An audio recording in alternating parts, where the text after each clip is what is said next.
And on this GSC, this is a truck that you could buy. It's not for sale, but one of our followers brought it over here and Mike wanted me to take a look at it. It is a 99 K3500, 155,000 miles, and had some problems. When we started the day, the upper intake plumbing, see all the oil up there, that bolt was flat out missing and the other 5 were loose, so I put in my temporary boost gauge to close him up to get him home. All of these were loose. CDR was out of the valve cover. The intake system was loose and just laying in here. If you're buying one of these trucks, this is why I'm going to do this video. I'm going to walk you through.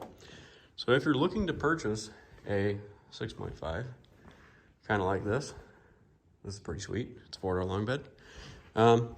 Make sure that, check the air filter. Make sure that it's in good shape and make sure that you have your clips on here. There you go. Air filter, no good. He's going to buy an air filter because, well, this one's not really in the best of shapes. All right, lid's back on. Make sure this is tight. Pop this clamp off and check your turbo. Make sure it's not in horrible shape or covered in oil or debris or anything like that.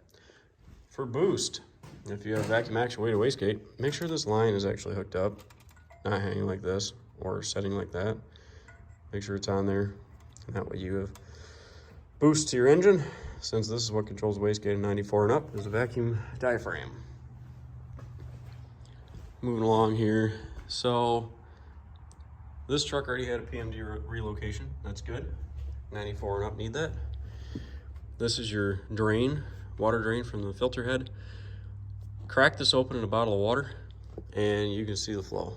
So that way you can actually see if it's got lift pump pressure, check prime function on 96 and up, and check it while it's running from 93 to current. As you can see, there's a lot of oil going on down here. This truck is sopping wet. So I'm gonna grab a flashlight here and kind of show you what's going on. Check your glow plug harness, check your glow plugs.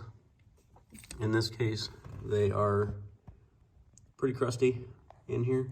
Somebody did 4 new injectors in this truck at some point, but they're appearing to be cheap, like eBay specials, if that. Valve covers are leaking pretty bad.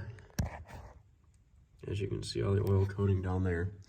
So those are all things you're going to want to look at if you're trying to buy a 6.5. Make sure that your crank pulley down below here isn't in bad shape. I'm going to go from under the truck, and that way we can actually see what I'm trying to show you here, because it's hard to do from the top side. Got the creeper. Here's your engine oil cooler. Now, when you're looking at these, check the cooler lines. You can see here that somebody's done some custom work. Custom K, and they're not very sealed. These are dripping like crazy, which is obviously not good. It means you're losing oil and you're marking your territory everywhere you go. This is not the way to fix oil cooler lines. Just so people know, don't cut them and splice them and do other weird things to them. It's not going to help you or the next owner out. Let's talk about this harmonic balancer up here. All right. The balancer in this truck, the rubber is deteriorating. So is the pulley. It's just from being oil drenched over the years. You can see there's a lot of oil still underneath. So check your oil cooler lines if you're buying. Make sure that if they've been done, great. If not, well, make sure that they're not like this. Check for fuel leaks. In this case, this is the lift pump. And as you can see, there's diesel all over the frame, top side, back side, and it's actually leaking out of the edge of that lift pump. So it'd be a good idea to make sure that whatever you buy, lift pump's not leaking. Time to move this way. Here's the back of our oil cooler lines and the back of the block, self oil coating. Crossover pipe was replaced once in this thing's life, and as you can see, it's leaking because someone put bolts through and just drilled the holes out. They're not tight. Donor gaskets didn't seal. So check that. Same thing with this side. Make sure your downpipe's sealed up still. This downpipe's actually leaking out by the turbocharger, and the crossover is leaking up there as well. There's a lot of soot. So I'll get you up top again and show you the soot, and that way you can understand if you have a downpipe leak. Back up top, look at the soot here. As you can see, there's a lot of it cooked in down down in the bottom here, and it reeks of diesel. Well, it's mostly due to, I mean, it's blowing all the way back here. That downpipe is no longer sealed. It's hard to see from where we're at, but it is puking out around the V-band flange. No matter how tight that bolt gets, it's never gonna seal back up.